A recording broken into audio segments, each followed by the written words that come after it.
Good evening again. Welcome back to the third part of One Man's Faith. Again, my name is Neil Owen, and we're starting to major in the minors. And we've got to set a little bit of background. That's the only reason I'm doing this, so we can kind of understand. Now, Hosea was told by God, marry a prostitute. He went and found one. Her name was Gomer. They had a baby. And God said, name him Jezreel. You see, God is using Hosea and his situation as an object lesson for the nation. Okay? He's marrying a harlot, and he says, listen, Israel has married a harlot. It went after foreign gods. Okay? Now, he says, I want you to name your first child Jezreel, because I'm going to punish the house of Jehu. Now, who is Jehu?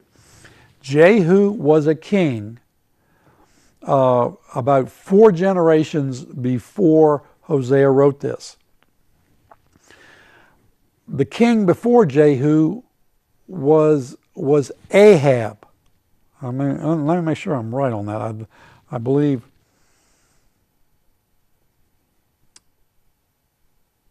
Jehu was Ahab, and then Ahaziah, and then Jehoram.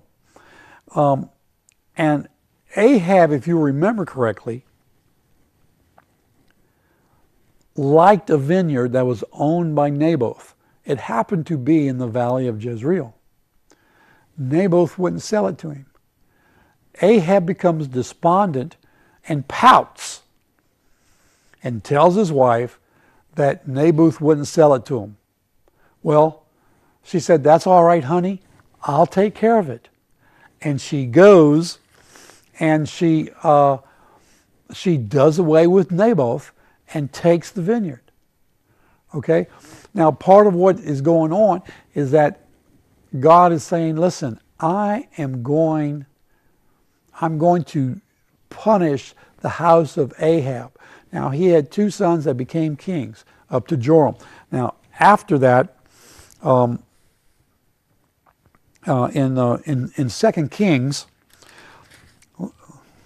let's just read about what happens. Now, Elijah the prophet, see, we have Elijah, and he's in Israel, the 10 tribe Israel, called one of the sons of the prophets and said to him, gird up your loins and take a flask of oil in your hand and go to Ramoth Gilead. When you arrive there, search out Jehu, the son of Jehoshaphat, the son of Nimshi, and go in and bid him arise from among his brothers and bring him to the inner room, and then take the flask of oil and pour it on his head. Thus says the Lord, I have anointed you king over Israel. Then open the door and flee and do not wait. I like that. So the young man, the servant of the Lord, went to Rehoboth, and he came and he found Jehu, and he said, listen, come away for a minute, come over to this inner room, I need to talk to you for a minute, I got something private to tell you. When he did, he poured oil on his head and said, thus says the Lord, you are to be the king. And he says, you shall strike the house of Ahab, your master, that I may avenge the blood of my servants the prophets and the blood of all the servants of the Lord at the hand of Jezebel. If you remember, it was during that time that they had the battle of the priests, where they went to the high place, and Elijah says, listen, you call your 450 priests, I'm going to come, and we're going to see which one God comes down to. Okay, and that's when they built the altar, and all the priests of the false gods called upon their false gods. Nothing happened. And so Elijah says, okay, my turn. You've had most of the day. And so he goes and he said, oh, by the way, let's pour buckets of water on this thing, so that people will know that in the heat of the day, it wasn't by spontaneous combustion that this thing starts a fire. And so they do that, and Elijah says, God, this is the sacrifice. This is your time. Show the people. And woof, the whole thing's consumed. And so they go and they kill all the priests. Now, prior to that, a lot of the priests and prophets had been killed by Jezebel and her horde of priests. So he's saying, listen, I'm going to avenge all that. For the whole house of Ahab shall perish, and I will cut off from Ahab every male person, both bond and free, and I will make the house of Ahab like the house of Jeroboam the son of Nebat. Jeroboam died. He was killed. And all of his descendants were. And make the house of Baasha the son of Ahijah, and the dogs shall eat Jezebel in the territory of Jezreel, and none shall bury her. And then he opened the door and he fled. He told Jehu all this. Now Jehu came out to the servants of his master, and one of them said, "Is it well? Why did this mad fellow come to you?" And he said to them, "You know very well the man and his talk." And they said, "It is a lie. Tell us now." And he said, "Thus and thus," he said, "Thus says the Lord, I have anointed you as king." And then they hurried, and each man took his garment and placed it on him on the bare steps, and blew the trumpet, saying, "Jehu is king." I think most of this was in jest. So Jehu, the son of Jehoshaphat, the king, the son of Nimshi, conspired against Joram. Now Joram with all of Israel was defending Ramoth Gilead against Hazael, king of Aram. But King Joram had returned to Jezreel to be healed of the wounds which the Arameans had inflicted on him when he fought with Hazael, king of Aram. Then Jehu said, "If this is your mind, let no one escape or leave the city, but go and tell it in Jezreel." And so what Jehu does is Jehu goes and he kills Joram. And he avenges what Ahab had accomplished. But now Jehu kills all the sons of Ahab. He kills all of his great men and his acquaintances and all of the priests that had been under Ahab. Jehu did this, but Jehu did not follow the Lord. He did not turn to the Lord. He did evil in the sight of the Lord. And so God is now saying through Hosea, I must avenge what he did. Even though he did what I needed him to do, I must avenge it. And he says, "I will come about in that day that I will break the bow of Israel in the valley of Jezreel." And so it says she conceived again, Gomer conceived again, and birthed a daughter. And God, the Lord said, "Name her Lo-ruhamah, for I no longer will have compassion on the house of Israel."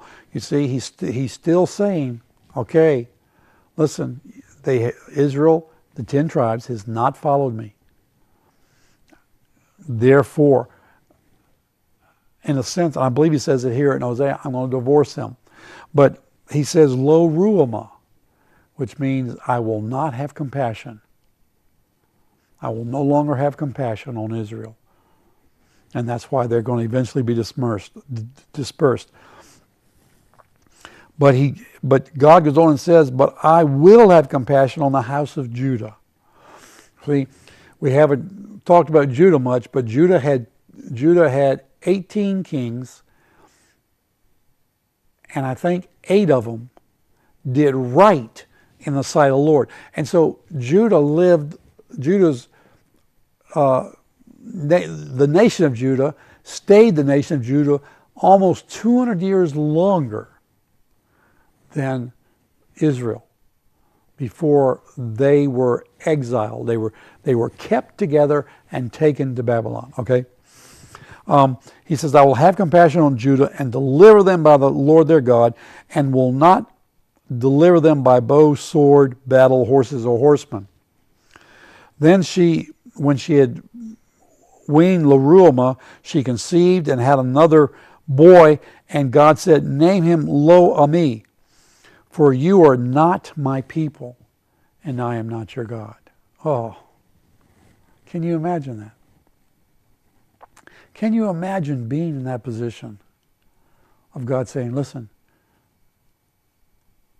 I can no longer be your God. You don't want anything to do with me.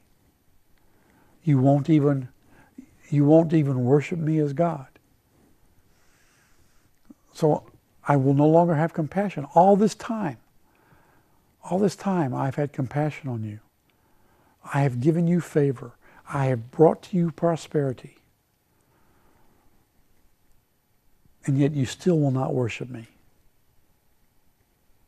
Do you understand the hurt that God has? Now that may be a foreign concept to you, but you see, we have hurt and we're made in His image, so God hurts. When things like this happen, God hurts. And He finally got to the point where He said, listen, I can't take it anymore. You will no longer be my people. He's talking about Israel, the 10 tribes.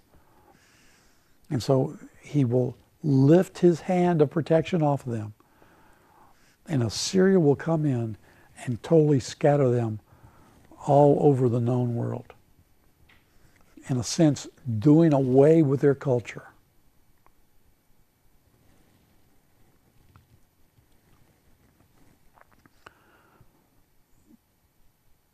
But listen to what God says. Yet the number of the sons of Israel will be like the sand of the sea, which cannot be measured or numbered, and it will come about that in the place where it is said of them, you are not my people, it will be said of them, you are the sons of the living God. And the sons of Judah and the sons of Israel will be gathered together. And they will appoint for themselves one leader, and they will go up from the land, for great will be the day of Jezreel. You see, even though God is saying, listen, this is what's going to come, He is leaving it open and He's giving them hope. And that's what God does. He may say, listen, He may even be saying to America, listen guys, you're in trouble. I'm going to do something that you're not going to like. At the same time, He's got His arms open and saying, come back to me. Come back to me.